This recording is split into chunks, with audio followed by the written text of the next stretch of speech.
Can do a what? Zoom in.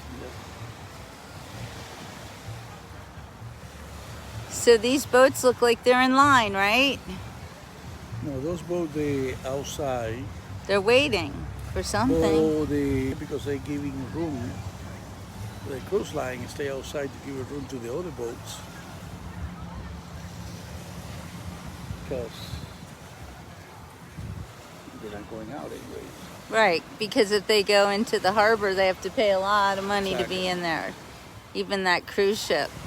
That's what kind of cruise ship is that? The big one. I know, it's got an X on the side. What is that? Celebrity?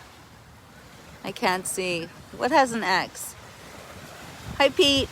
Hi, Buff.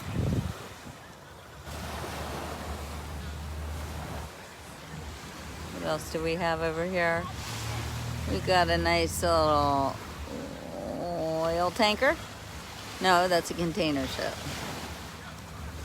Container ship. Why you don't do that sideways? Because when I'm on Facebook, I don't like it to be sideways. I know it looks better, but I can see my comments and interact with my people. The only problem is every time you use that format, it cannot be used in documentaries and stuff like that. That's starting to get used to it to be like this, because otherwise it looks, people don't want to watch something with two lines black in the Yeah, I understand that. I can actually change it though. I think I can fix it when I repost it on YouTube. By the way, did you know that I'm over 800 subscribers on YouTube? That is good, but you need 200 more. I know. I need like 197 or we can take more. the show in the street. Yeah, so we can take the show on the street. No, actually, I found a way to hack my way around that one. Look, it's a dog. Look how cute. I mean, that's a big dog. And I love to see dogs at the beach. Rhodesian Ridgeback. Oh, Rhodesian Ridgeback. Yeah. Yes, I do. That's a special dog. That is one of the last breed created, and Really? yeah, it's like in AKC the most. Always, it's one of the best breeders, the smallest one from South Africa. Wow. We're losing a little bit our feed. I don't know why. But It was not very popular because in South Africa used those dogs to the apartheid, to control the black people. Oh. So that is actually the only reason for what it was a little bit. But it's a great dog. I have a puppy I pay a lot of money for and give it away because I don't have enough time. It's a big dog. They use it to catch lions, to hunt lions. It's a lion hunter. So it's a working dog. Yeah. Well, that was a beautiful dog. The Rhodesian Ridgeback. I didn't know that about that dog. Or it can be called Zimbabwe because when it was created, Rhodesia was not Rhodesia, it was Zimbabwe. Zimbabwe? Zimbabwe, yeah. Zimbabwe dog? Exactly, Zimbabwe. Here, I'll let everyone say hi. Hi, guys. Hello. I got Ray on the beach today, which is a major feat accomplished. Yay. Let's look at the ocean. We're not really camera ready. We're just like kind of beach bumming it today. And Ray looks better than I do, that's for sure. But yeah. So I'll be at the beach all weekend. Come to see her. To see who? What? You're going to be doing. Yes, with Ray, of course. So it's been a really stormy day. You see those storms? Look at that. That's what was over here. These storms off the coast. It was crazy. I woke up at 5 o'clock this morning because there was a huge storm off the coast, and it was lightning up the room in the sky. And Muffin is a huge wimp when it comes to storms, and she saw the lightning, so she woke me up. So everybody's saying hi to you, babe. How are you? I'm trying to look for sharks. This is Yes, the time in the day where the shark get very it hungry. is. Okay. First thing in the morning and late in the afternoon. So if there's sharks, Ray will spot them, and there could well be sharks because you guys, when I was at the beach the other day, I didn't know it, but there was a shark, and somebody was calling all the kids to get out of the water, and I didn't know why, and I didn't really think about it. And then a little boy walked up to me, and he said, "Did you see the shark?" And I said, "What shark?" He said, "Yeah, there's a shark out there." He clued me in. It was really helpful. So we're looking for sharks right now. But it's a gorgeous evening. It's always beautiful after a storm, isn't it? Why is that? It's like everything gets washed away. And it's about to be sunset in like 20 minutes. A little more than 20 minutes. So it's always really interesting how the sun sets over here on the East Coast, because it does. We do get a bit of a sunset show, but it's a different show than we get on the West Coast, where you can see it starting to set over there. And the sky might get pink or orange. We are north of the Elbow Room, Pete. But we don't really like to disclose our location because, you know, you're on a need-to-know basis, and you don't need to know. So I'm waiting till we have at least 20 people on, because we're going to have a very informative talk about the country of Cuba, which, looking that way, how far are we from Cuba right now, would you estimate? From here? Yeah, from here to Cuba. I say maybe about 250 miles. 250 miles. Cuba, it's down there. Somewhere out there.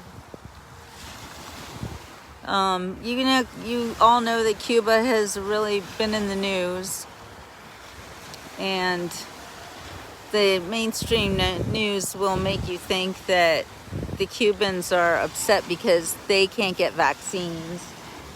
But that's like the last thing they're upset about, am I right? Well, the Cubans actually say they create a vaccine. It was a lot of Cubans, friends of mine that I've been talking with them lately. They don't believe it's the best one. They have some information over there through the internet about the one that was created in the United States, but that is not exactly what the Cubans really care about right now. And sometimes people get confused when they see these people protesting, and it's not because they're hungry, even when they're really hungry. They've been hungry for many, many years, and they've never been doing what they do right now. Even when the situation is pretty bad, they're not asking for food, they're not asking for shots, they don't asking for anything else. It's not freedom. What happened is the generation that's actually in the street right now, the generation is asking for freedom. It's a new generation. It's a generation they don't care about Castro and what he did in 1959, or they don't care about Che Guevara, and they don't care about any of those people. This is like the third, fourth generation right now, after the revolutions take place in 1959. And these people, they really get tired, and they see that nothing happens. They have no future. Plus, they see through the internet, which they actually almost everyone is connected. Something that was not happened 20 years ago, not even 10 years ago. Right. Everybody was able to have a phone and be connected with the entire world like they do right now. It's hard for them. It's not something they actually. It's easy. Just sometimes they have to go to a different place. Sometimes they don't have no money to pay for the internet. But even like that, they have connected with the outside world, and they actually they realize the revolution. They've been lying about everything for over 60 years. So they got to the point that that's it. They got tired, and little by little, starting with small groups, fighting and all that. Later starting a group, these people, independent people, nobody was paying attention to them. But one time they coming to be a group of artists. They actually starting to protest, and there was actually not exactly regular people. There was, honest people. That is what everything is starting, from there. And the entire world is starting to pay attention and get connected with them. And artist people like Cuba, was it like the Miami Sound Machine? no, musicians and like plastic art. There was actually painters and art, and there was actually they're starting to do different type art, and the government was not allowed them to do that. And the Cubans, by the way, are so artistic. I mean, it's all about art with these guys. The main thing is nothing is forever. I think this is the end, and for the revolution and all these people, they're not really communists. They're not even care about Castro anymore. It's just a family. It's a small group of people. They're actually very rich. They know they safe in Cuba, safer than any other place where they can go with all the money they have, because they cannot really be safe in any other country. It's a safe haven for criminals. Cuba is a safe haven. It's a safe place for everything because it's a dictator. Any place where there's a dictator, and any place when somebody can be killed by committing any crime in 24 hours, like it happens in Cuba, the criminals are very afraid to do any crime because anybody can get, executed by assault, by breaking the law really bad, or they can go 20 years in jail. So the law is very strong, and that is why a lot of people prefer to not break the law, and that is what is not so much crime. That is the reason for what it is. Plus, Cuba's never been so bad. I don't know if people in Cuba, they're happy people. The country is very safe, always been safe. So the Cuban people are not violent people. They're not. That is actually one of the reasons for why they're always being the last people to take the weapons and fight. Again, that happens. It was the last people. And they was not lucky either, because what happened is in the independent war, against Spain, there was the last ones. Almost every America that was already independent from Spain, and Spain bring all the soldiers to Cuba. And they have more soldiers in Cuba than any other place they ever was, in a war. And it was for the Cubans very hard to fight against the Spanish people, because they have so many soldiers at one point. But even like that, they was able to win. There was the last one. It was actually in 1903 where they actually got the independence from Spain. Oh, finally. I didn't know that. Yeah. So, there was a war. The last war was in 1995, and that was a short war, and was the end. Did you say 1995? 1895. Oh, 1895. Okay, 1895. And before that, there was one that was 10 years, and still, always was the last people to take the weapons, because even when the war was against Spain, it was more like a civil war too. Because there was a lot of soldiers, but it was a lot of Cubans, and against to the Cubans, they was looking for freedom. Was the minority, the Cubans, the Patria, so it was actually a minority. In the early 1900s, the Cubans were free people. They were able to carry on commerce. They had money that meant something, that was backed by gold. In 1903, Cuba came to be a republican. Was actually, yes, because United States, in the last moment, moment of the war, the United States intervened in the war. That is actually how United States got, a lot of companies and a lot of land and, a lot of business over there in Cuba. Guantanamo Bay? Yeah, they actually have the Guantanamo Bay, and they have many other stuff. And a lot of people, like the Rockefeller family, have all the sugar cane fields and all that. They got a lot of land over there. Money. And not only the people think about, the sugar cane companies, well, that including a lot of land they used to own. And, but Cuba was a republican. It was actually independent, even when they have a lot of business from the United States. There was an independent country, and all the way to 1959, one of the last president, the last one before Castro, he's the one break the Constitution. Batista. And Batista. Well, I've often heard that he was installed by the CIA. Or he was backed by the CIA. I don't know. I believe the only one that's being backed by the CIA is being Castro. But anyway, Batista it was is actually... common knowledge that Batista was at least supported by the CIA. That's what I've read. Batista was actually part of the Socialist Party. You know, he was a socialist too. He was tried because he coming from then why would the USA back him? They really never back him. That is what happened. They're not backing up him. That is they support Castro. Yeah. Wow. The United States support Castro. Always support Castro. To the point that Castro not even have to fight against Batista. Wow. You know, there was I mean, when Castro got to Cuba, that's it. The only thing he was doing is taking over, and it was not, you know, big combat or anything against, because Batista, you know, one of the things is he break the Constitution, you know. So by breaking the Constitution, that's it. There was not support by the United States. That was one of the reasons. But the true thing is, I was thinking the plan was not actually support him. The plan was actually support Castro. So and not only the government or the big people like the Rockefeller family. How you can believe if Castro take all the business, all the sugar company from Rockefeller, he actually keep a wonderful relation with the Rockefeller family. To the point they actually in 1980s Castro was able to come to the United Nations in the United States, the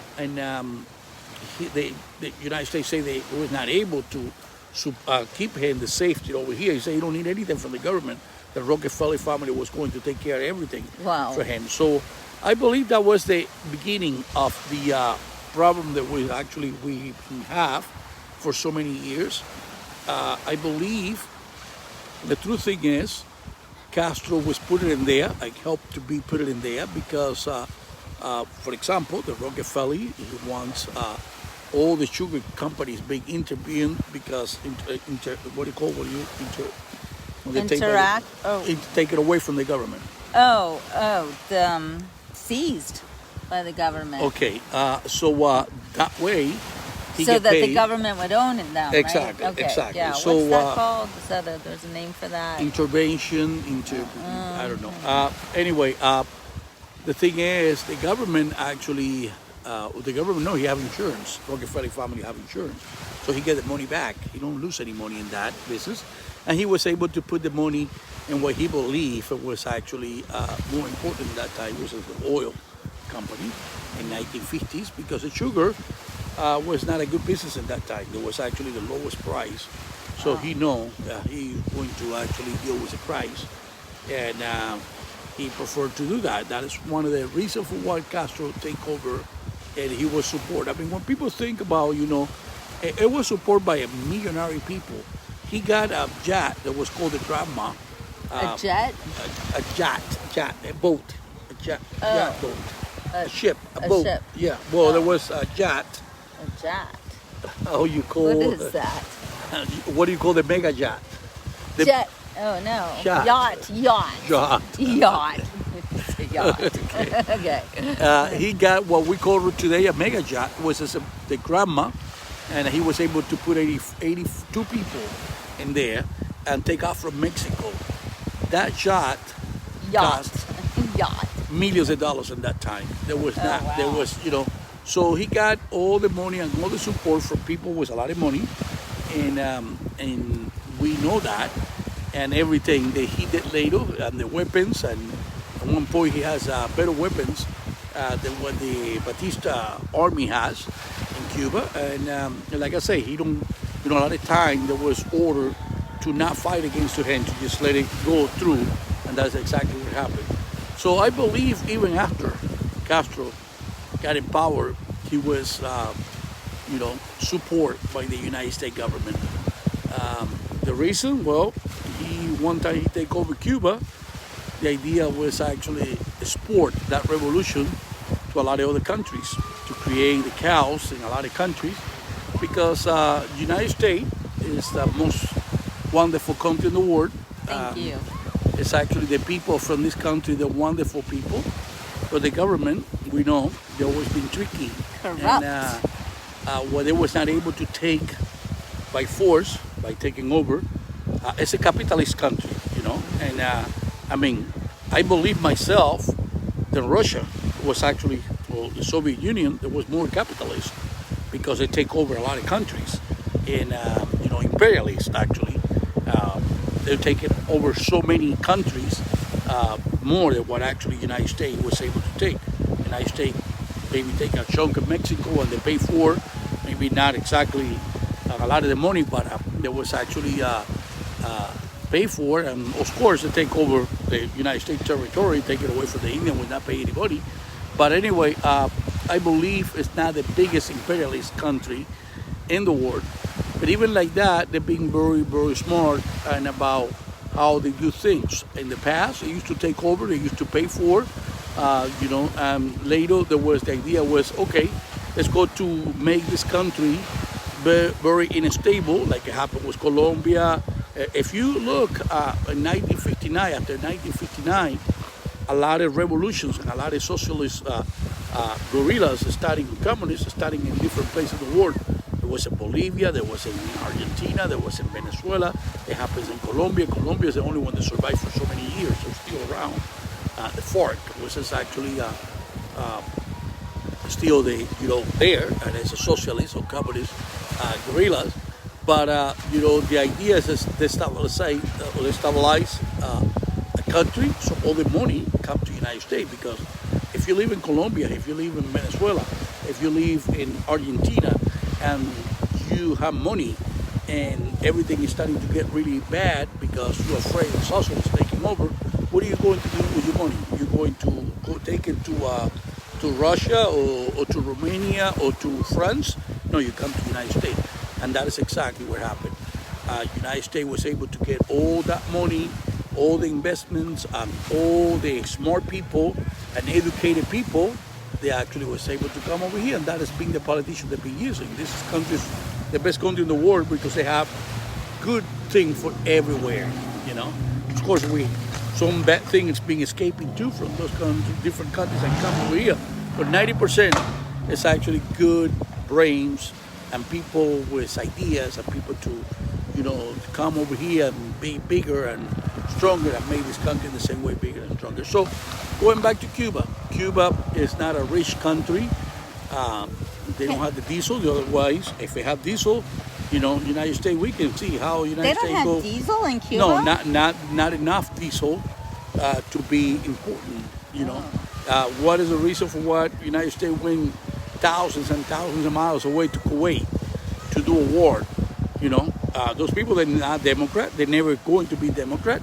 They don't care about what happens in there. They just want the oil to not be taken away by Iraq or whatever. So if they need something like that, they're capable to do something like that. In this case, you know, United States government, they never care really about the Cuban people. It's good to know, you know, Cuba have always been used. Castro used that. What do you call the block? There was the embargo. Well, the embargo is, they don't call the embargo, but the embargo is a real name because the true thing is, United States is never being able to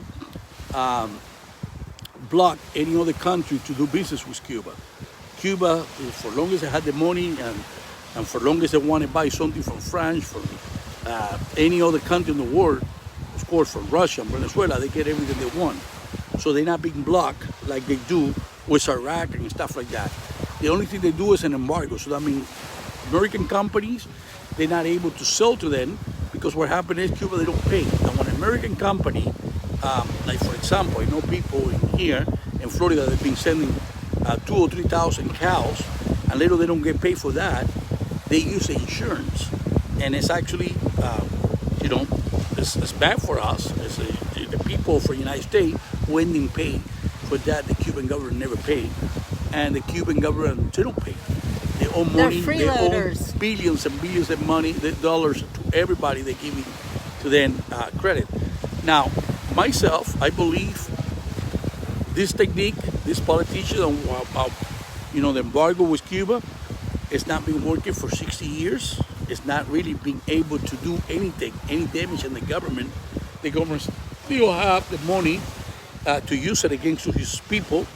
So I'm not agree with personal. I'm not agree with the embargo is actually being doing anything good. I don't think that is the right moment to change that. But I believe I want the best for the Cuban people, and I believe the United States is responsible. Is being responsible for many things that happens in Cuba. Not everything, but many things that happen bad in Cuba and to the Cuban people. And it's actually very embarrassing that only 90 miles away from the United States, something happens like the way it happens right now. This is the country they care about the freedom and the free speech to everybody and the everything, and they don't care about a country. They're actually being, so close for so many years and so close in distance. Actually, Havana is closer from Florida than any other state of the United States from Florida. And you've been you've been talking to people the whole time in Cuba, right? You're able to communicate. You were able to communicate. Yeah. What happened is this is not going to stop. That's it. The people in Cuba, they got tired of this. People in Cuba realize they can go to the street and do whatever they want. They're going to get beat up. They're going to get killed. They're going to get in jail. From one time they're starting, if you look back in history, any country they're starting protesting like that against to a government, sooner or later, they can take 1 year, they can take 5 years, but they're not going to stop. They're never going to stop. Right now, something's going to happen. I don't know when it's going to happen. I don't believe the government actually had the ability to resist, these people protesting like that for so many years. But what we can do is support them. And I'm glad for first time, I believe, for first time the people was able to do what they do right now. But for first time, the whole entire world is actually paying attention to what happened in Cuba. And it's because the media, even what I hate sometimes, many things, Facebook and the way they actually, more than else, Facebook, because that's where people have access in Cuba. And they became able to send it to the entire world, the reality and what happened in there. And the government is being discovered. I mean, it's being, how criminals exposed exactly to all the stuff they say that was never did before, beating it up people in the street and all that. Right now, the whole entire world knows that you can get beat up just by calling for or screaming freedom. And people who've been taken away for that, right? Because tell them a little bit about the group of guys you've been working with who love the birds and want to set the birds free. I mean, you guys, it's amazing. He's been talking to these 20 and 30 somethings who are working with these birds of prey that actually migrate from Cuba to North America back and forth. And some of those birds are in captivity and not being allowed to migrate. So they're kind of like the Cuban people. It's kind of an analogy, right? I've been a falconer all my life, but I've been training falcons, hawks and falcons to use it to control bird population in the airport. This is a very old technique. When I'm leaving Cuba 30 years ago, there was only 3 people that would actually practice this technique. And right now is hundreds of people, and they're all young people. They actually was able to connect through the internet and see many ways, because it's a whole technique to train a bird. You catch it in the wild, and in only 15 days from the day you catch it in the wild, one of the most powerful birds on the planet, the peregrine falcon, for example, 15 days after you take it and he's a wild bird and he want to pull your eyes out of your socket, that bird can fly free, catch a prey, and share with you. Okay, I have a group of people under your control.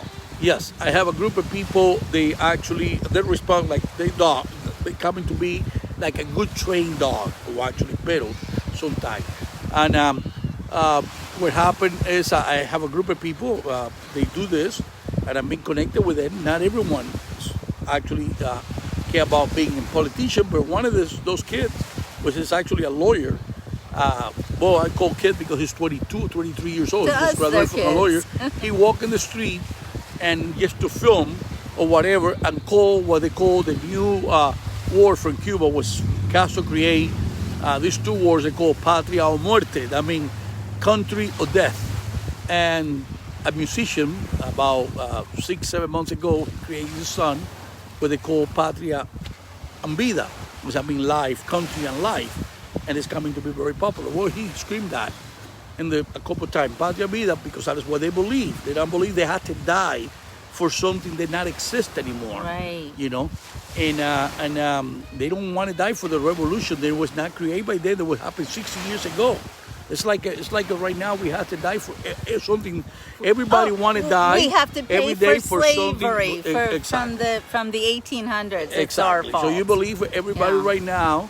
Everybody right now, we still have to pay Yeah. for what happened Right. 60 years ago. Reparations. Exactly. Every Yeah. single one. Every single white yeah. person or every single, Yeah. including the black people, they have to pay for Right, it. pay Because for it. that is what the way Castro wants it. Generational, you And, know, and that's a communistic thing. That's what they do in North Korea. They don't punish you; they punish you and your children and your grandparents. They do it generationally, so you never get out of that feeling that you've done something wrong. Well, the true thing is, a lot of people got arrested because of this. A lot of people got killed. A lot of people got still arrested, and they got probably tortured and all that. Tortured, yeah. And they don't matter. This is what they take sometimes. That is the way it's going to be. I believe the only thing we can do is give you all the support that we can in every way. But that is the way it is. The people, the communists, one time they take over, we can see that in Venezuela, we can see that in a lot of places.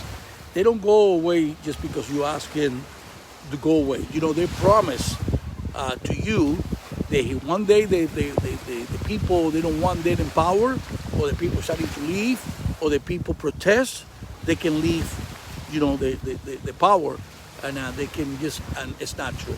You know, they always being removed by thousands, by millions of people, and normally what happened, it cost, those people Their lives. Actually, Cubans, they've been very smart. The Cuban and the government, they always have somebody else to be blamed. And this is what happened. Who is the president right now? It was put in there. So, okay, he can be responsible for something like this. So I believe, and maybe a month, and maybe 5 years from now, the guys in charge in Cuba, which his name is Miguel Diaz-Canel, is going to be responsible for everything. Instead of the Castro family, who is really responsible. Exactly. And Castro family, Raul Castro and Fidel Castro is going to escape. They have already different places to go. There's some people talking about going to South Africa, some people talk about going to Spain, but they're ready. They're ready to do that. Someone, they migrate already and they have millions of dollars. And it's too bad, it's so bad, they can steal a lot of people in Cuba. They support the revolution and they support the communist people because they don't know. They had no idea that the Castro family has been stealing money for 62 years. But it's kind of obvious if you look at the police force. Tell them about the cars the Cuban. Well, yeah, that is another thing. They government. say they don't have anything, and a lot of time, they don't have way to transport what the people produce in Cuba, take it to different places. And right now with this, they come out with a lot of brand new Mercedes-Benz trucks to move people. They have all these buses, like very expensive, with air conditioning and everything. And they have Jeeps, brand new Jeeps, all over the place, to actually to use it. With this special force, where they have the best uniform, the best equipment. So sophisticated, like the one you see with a SWAT team in any, a sophisticated country in the world. So all that cost millions of dollars. So yes, the government have money. That is what I'm saying. Well, they still have the money. How they got the money, I don't know, and I don't care. What I care is the people from Cuba get a little bit of money, or get at least food, and the minimum to be able to survive. Medicine is very important right now because they not only die for COVID, They've been dying from a lot of different disease and a lot of stuff. They're not be able to be treated in Cuba because they don't have the medicine. So, but the Castro family are billionaires. they are, yeah, of course they are. They have doctors. They have everything. They have everything they need. You know, that is the way it is. They never been communist. They never really care about being communist. This is a way to you know, they use that word, they use that name because it's They're not criminals. capitalist either. So they don't want to say they went back to what, you know, feudalist and stuff like that. But that is exactly what it is. Castro was the only owner. He owned everything. Everything that he says, it was the last word. Nobody can say nothing or can propose anything over his head. And that is actually the way it is. You know, the way it used to be before the capitalists come around, you know, colonialism, feudalism, whatever you want to call, but that is actually the way it is in Cuba. And right now, still the same way. It's getting dark. It is getting dark. Just one more question before we go because of the darkness. So the kids that you've been talking to, the young people, the 20s and the 30s, do you think that they will succeed? And if they succeed, what will Cuba look like if they are able to kick the government out? Of course, you know, a lot of people worry about the damage these people in Cuba have by being 62 years under the revolution and the communist system or socialist system. I had no problem. I know if it changed, maybe United States want to help a little bit, maybe not. There's still no problem at all. Well, Cuban a lot people, of Cubans in Miami Cuban people, should be helping. Actually, you know, it even happened with Obama. There was a little bit of an opening. I think Obama did everything in the wrong way by being so friendly with the Castro family, by watching a baseball game with the Castro. Starstruck. Well, you know, Yeah. but you know what? It was like, yes, a little bit open. You can see the wonderful restaurants and the wonderful people, private hotels and all that, how they're starting to, you know, the car shows, everything in Cuba starting to look so good again, and that was a minimum opportunity because right behind that, anybody that get a little bit all out of the chain, that's it, that was taken down, like it happened, you know. So with freedom, Cuba get back in her feet right away, and that bothered to a lot of people. You know, a lot of people worry about that, actually, including people over here in the United States. When Cuba opened up like that to the tourists, that happened like when Obama was in power. Florida Hotel was almost empty. Key West, it was empty. Bahamas, there was dying. Cayman Island, and all those people, and the only thing they have is tourists, they went down big time because Cuba's a big country, being a big island, let's go to put it this way, with a lot more, when we're talking about tourists, a lot more than actually any of those Bahamas or Cayman Island or Jamaica or even Puerto Rico and all that. So, you know, crime-free.